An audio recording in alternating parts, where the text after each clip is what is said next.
comic book people out there, the second issue to the Midnighter and Apollo miniseries from DC Comics has recently come out. This is written by Steve Orlando and illustrated by Fernando Blanco. Previously, Midnighter started to chase down Henry Bendix. He's the guy that experimented on Midnighter against his will, took away a lot of his memories, but also gave him his cool abilities that he can do right now as a superhero. But still, Henry Bendix is the bad guy. And then in a very James Bond villainous kind of way, Bendix is able to trap Midnighter and give him an ultimatum. He can either take him down, or he can go save his partner Apollo, who's fighting another demonic creature by the name of Mawzir. Or maybe it's pronounced Mawzer, I'm not really quite sure. Regardless though, Mawzer is able to get the upper hand on Apollo and kill him. In this issue, Midnighter is able to escape after seriously wounding Bendix. Although we're not really quite sure whether or not he's killed or not, it seems as though that's just kind of pushed to the side as Apollo's trying to get out and go to his partner's side. We get a really touching moment when Midnighter makes it to Apollo's body. It is quite sad. Midnighter starts to work on trying to bring Apollo back. Being that Apollo is very Superman-like, Midnighter starts using solar energy to try to re-energize his body. When that doesn't work, then he turns to magic.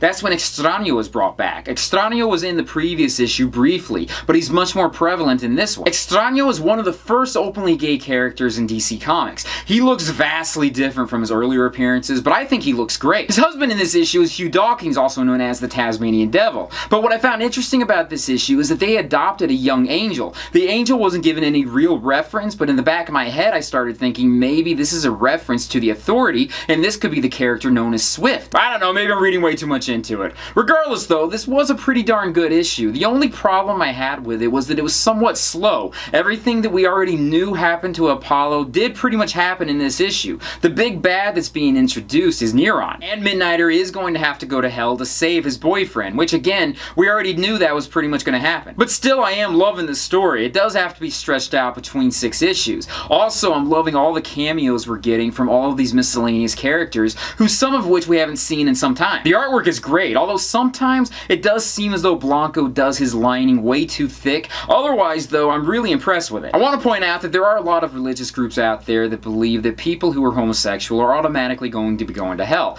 That's nothing new, but I love the irony in the fact that Apollo was dragged down to hell by a hell dimension character, and that his boyfriend is going to try to fight his way into hell to get him back. I think that's a pretty darn awesome idea to do, so I gotta give props to Orlando for doing something like that. But that's my thoughts on this comic book. What about you? Did you read it? What'd you think about it? Leave comments down below and let me know. So thank you for watching this video. If you liked it, be sure to give it a thumbs up, subscribe to my channel, check out my Patreon site when you get a chance, and hopefully I'll join you guys with another video very soon. Peace, love, namaste, and I'll see you guys later. Peace. I'm such a huge fan of the costume that Midnighter has. I'm pretty sure this is going to be something I'm going to be doing at a future convention very soon. Just saying.